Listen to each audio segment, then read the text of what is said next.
La radio des Français dans le monde. Le club des partenaires. Françaisdanslemonde.fr, un média qui vous prépare à l'expatriation, qui vous accompagne lorsque vous y êtes et également lorsque vous rentrez en France. Mais vous avez sans doute besoin de Margot à vos côtés. Margot Vapereau, notre invitée aujourd'hui. Elle a eu l'idée en Colombie de créer Expatez-vous. Ça s'est créé il y a 2 ans et on va en parler ensemble. Bonjour Margot. Bonjour Gauthier. Pourquoi tu as eu l'idée de créer Expatez-vous ? Parce que dans mon expérience, je suis partie et revenue plusieurs fois et j'ai été très peu accompagnée.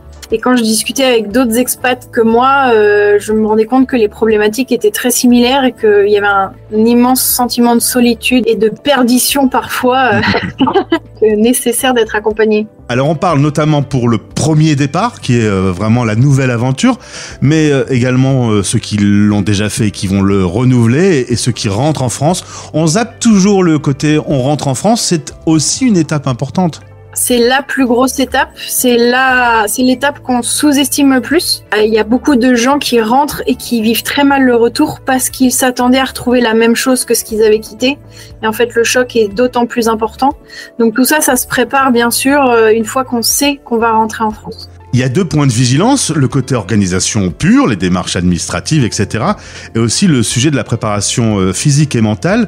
Tu accompagnes sur les 2 pôles. Exactement. Les gens me contactent en général d'abord pour tout ce qui est démarche administrative. C'est le plus concret, le plus pratico-pratique. Et moi, ce que je vais inscrire dans l'accompagnement que je propose, c'est vraiment le côté santé, où on va voir ensemble des sujets auxquels les gens ne pensent pas à se préparer.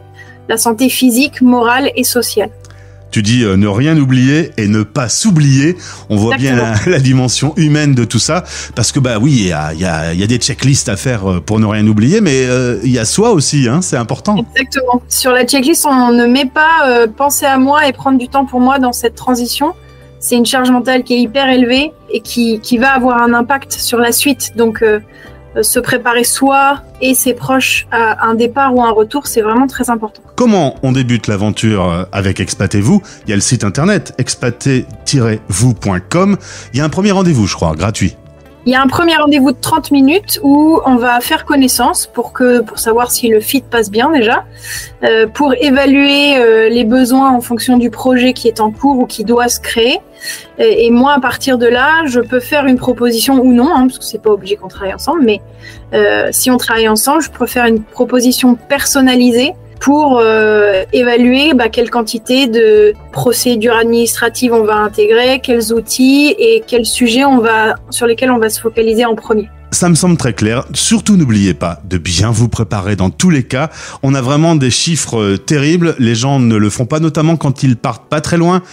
Chaque expatriation est une aventure à organiser. Oui, et je dis souvent, c'est pas parce que c'est pas loin que c'est pas dur.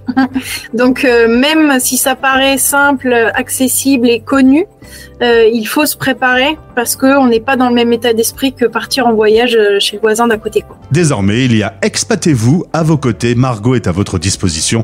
Entrez en contact avec elle de notre part. Merci Margot. Merci Gauthier. C'était le club des partenaires. La radio des Français dans le monde.